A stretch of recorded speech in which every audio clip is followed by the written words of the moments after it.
I'll watch some TV. It'll help me to relax. Welcome back to the Ren and Stimpy recap. Last week we talked about to salve and salve knots, and today we're taking a look at A Yard Too Far. And with these hands, I hold the fate of millions. So I kind of like this title card. Mainly for the great silhouettes of Ren and Stimpy and the imagery. The doghouse looks kind of weird. I don't get this white box thing that's like extending the outlines of the house. Doesn't look very good, but the rest of it is great. We get some SpongeBob-esque music to go with it, so it's all around just a good one. Except for that box thing.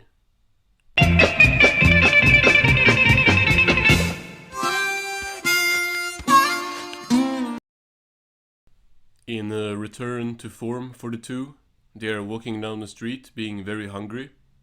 This has been a setup for many episodes, but it's been a minute since we saw it. You already know it means that this is gonna be a scheme episode. Nothing but skin and bones. Skin and fat. That looks like some food. Kind of gross. I did not enjoy how Ren just opened himself up. I don't know why, but I think it's the whole zipper thing that just makes me uncomfortable anytime we see something like this. Like honestly, the zipper and that thing, I would rather watch like Ren's toothache than that at this point.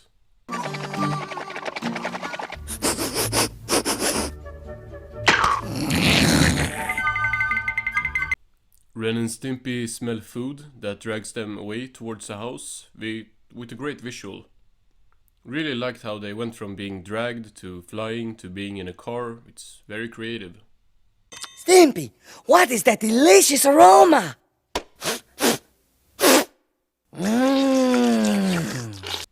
They peek inside a hole in the fence and see the smell coming from, I think, pig heads lying in the window.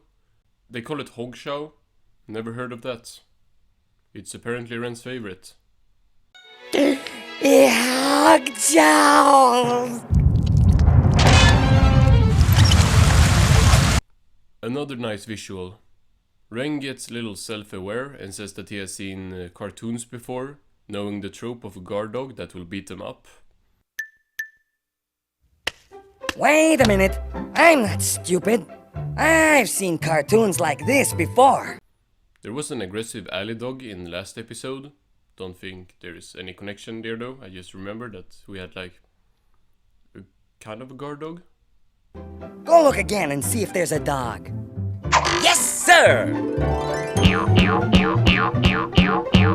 Stimpy checks and tells Ren that there is no dog inside, and as I remember a little bit of the episode, I can tell you that he's technically not lying.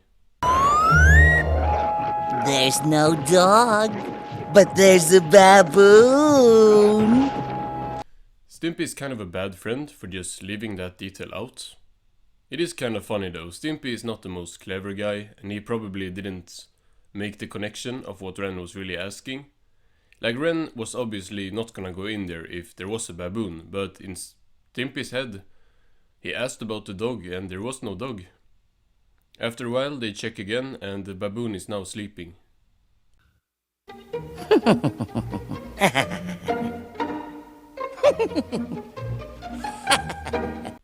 Why is that so funny? Without warning, Ren rips off Stimpy's skin, which is alive apparently, and it goes inside under the fence. Then we get probably the most cursed image, like straight nightmare fuel visual.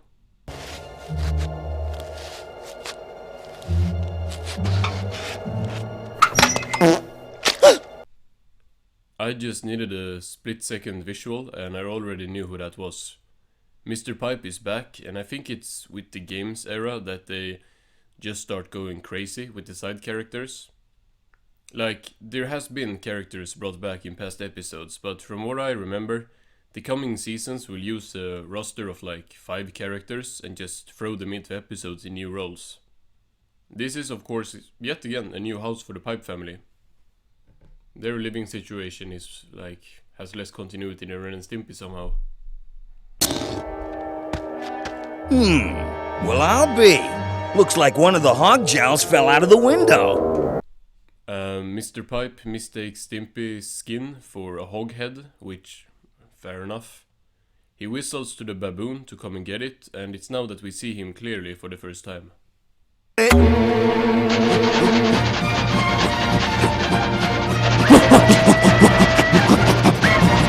This guy is terrifying. It's for sure the most intimidating design in the show so far, and I really like his design. That's good for me because I already know there's like at least 3 upcoming episodes with him returning.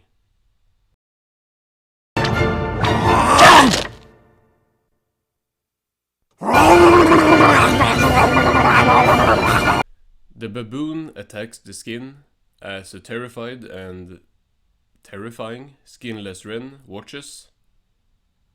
No wait, Stimpy. Yeah, it's Stimpy that's watching him, not Ren. Of course, because Ren still has his skin. Next we cut back to Stimpy, who also has his skin now.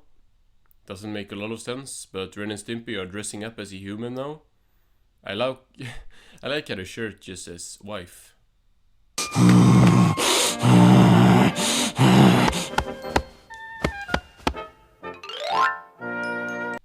Their plan works kind of well until Mr. Pipe literally tells his wife that it's her turn to be mauled by the baboon, which is apparently something required to own one. If you can't get mauled once in a while. Atta girl. Nah, walking into the mouth is crazy. Reminds me a lot of that scene in Dog Show. Think I might have said the exact same thing there as well. This old gag never fails. Oh no. Like I said in the last video, I have very little memory of most Games Era episodes, but this is what I remember from the episode. Ren says the baboon puppet never fails. We'll see about that. You... Oh, you, Mr. Baboon! Ren does a really good girl imitation. He mentioned before that he saw this trick in a Sylvester the Chicken cartoon, which I first thought was a made-up cartoon in the show, but no, I thought it sounded familiar, and that's because that's a Looney Tunes cartoon. Of course, that is a cat and not a chicken in the real cartoon, but still it's pretty clear that it's a reference. And it's not often that you see name drops like that, although technically it isn't a name drop since he's called Sylvester the Cat and he said Sylvester the Chicken, but still, I got the reference.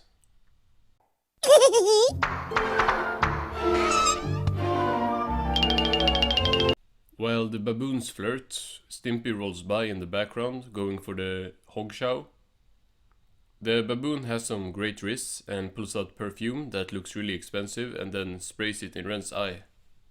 How sweet! Why, I can't wait to try it out! This scene is so funny. Like the fact that Ren is right here, like right behind the fence doing the girl voice while flirting with the baboon is just such an out there concept. Yeah, he mentioned that he saw this on another cartoon, but this is a plot with a Ren and Stimpy twist on it. Exemplified perfectly right after this, when Ren eats live worms. Sweet, but I'll have just one.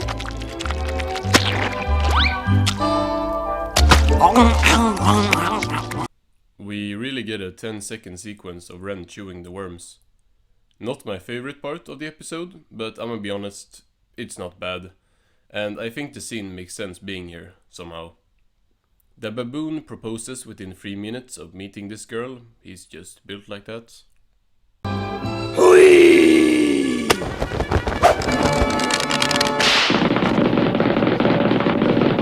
Ren says yes, and the baboon runs, picks up Stimpy, dresses him like a priest, and has his ceremony in 10 seconds.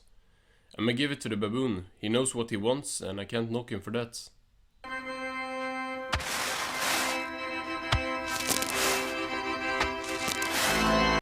Ren, having made his biggest mistake of his life, is now brought back to the doghouse with the baboon and doll as the two have their wedding nights.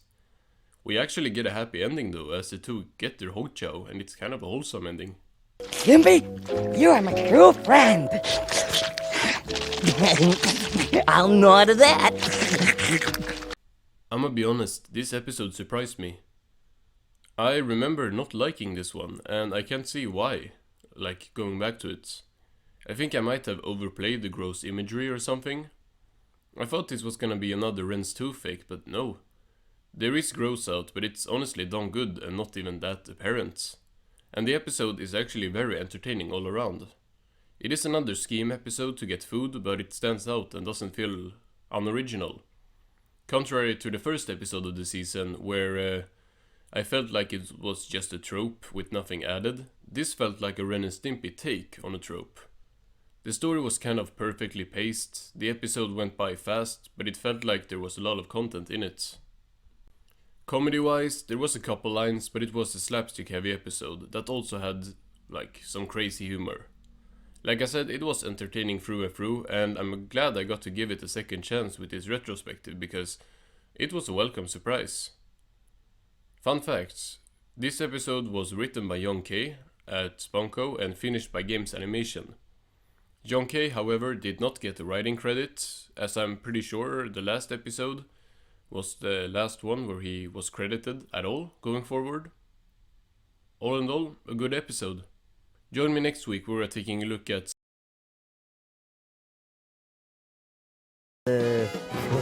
Goodbye, folks.